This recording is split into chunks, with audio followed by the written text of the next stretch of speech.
spooky movies. Today, I'll finally be putting my namesake into use as the NMA guru. Recently, I've journeyed the forbidden passage out of the glorious Sweetfish River of the animated into the local decrepit marsh of aging live-action media. Not just any rundown swamp either, no. Today, I regale you with my findings from the old Japanese horror swamp. What kind of creepy ghouls awaited me? And how old were they? How active were they? I'm here to answer all those questions right now. Onibaba, 1964. Whew! Okay, wow, this is a bit of a loaded one to start with. Do not watch this unless you want to see intense/disturbing content. It follows two widows who live in an old-ass Japanese swamp and kill unsuspecting samurai for a living, pawning off their possessions and armor. People have said this movie drags on, but I don't feel that way whatsoever. I do hope you like grass though, because about 60% of this movie is absolutely drowning in it. It includes regular cutaways to the tips of grass just flowing in the wind, similar to what Skinamarink does with door frames. It's one of those messed up movies about human nature, people being pushed to their limit, etc. I struggle to even call it horror though, it's more so just depraved and bleak. The atmosphere is perfect and it's a fairly emotional ride. You can really feel the animosity and tension building up throughout the slow burn, but if you aren't down for a more atmospheric and aesthetically focused piece, this one isn't for you. The script is very good, it's just the pacing which some people take issue with. So if you want to see humanity's most primal desires laid bare and explored fully, this is a great pick. And you better believe that's a euphemism. There is a lot of intercourse in this movie. On the old to ass scale, I feel like I would have to give it a 7.5. It's very old, but I didn't find it to be very ass. But how about a good old-fashioned ghost story? A revenge story? About a modern family and a group of investigators who get caught up in a horrible curse that follows them around for the rest of their lives.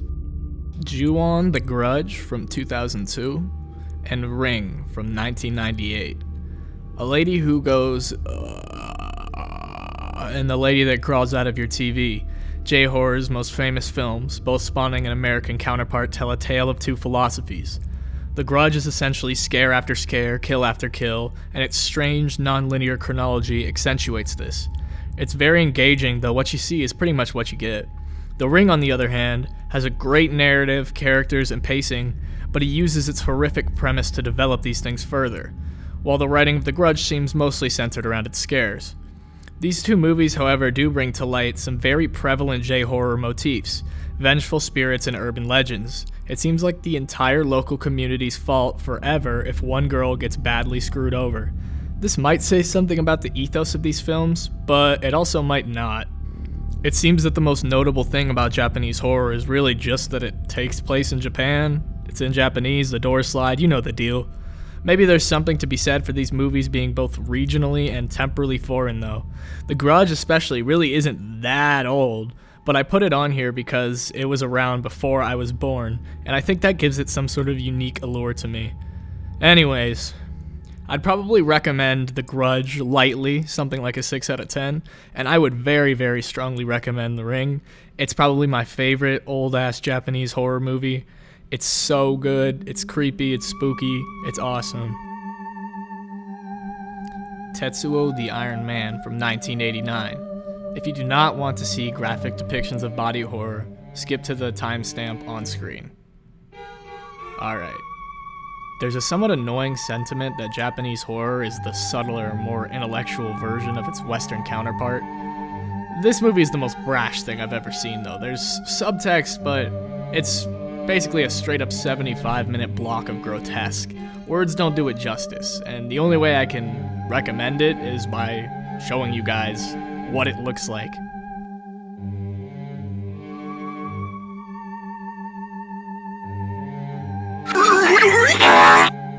On the old ass scale, I guess I'd have to give it something like an 8. Very strongly recommend it.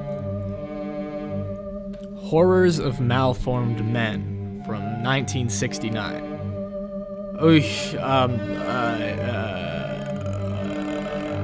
I don't even know where to start with this one. Like, only watch this if you want to see the most unhinged movie you've ever seen, and I mean that sincerely.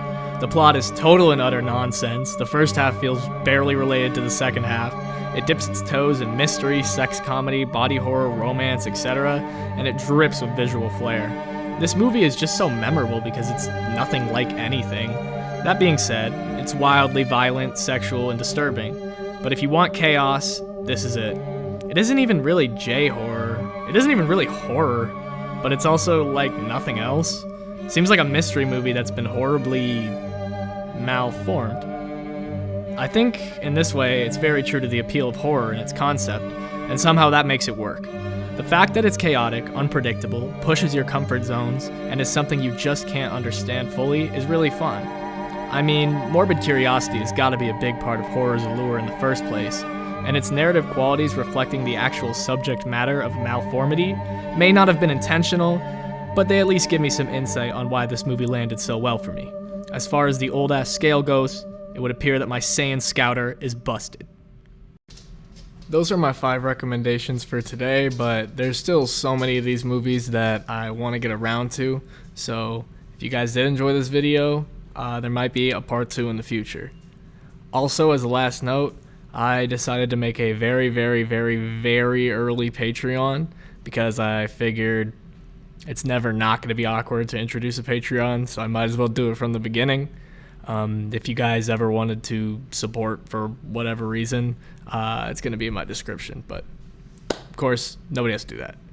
Pretty much what I do on there is I will basically just make videos for anybody who subscribes.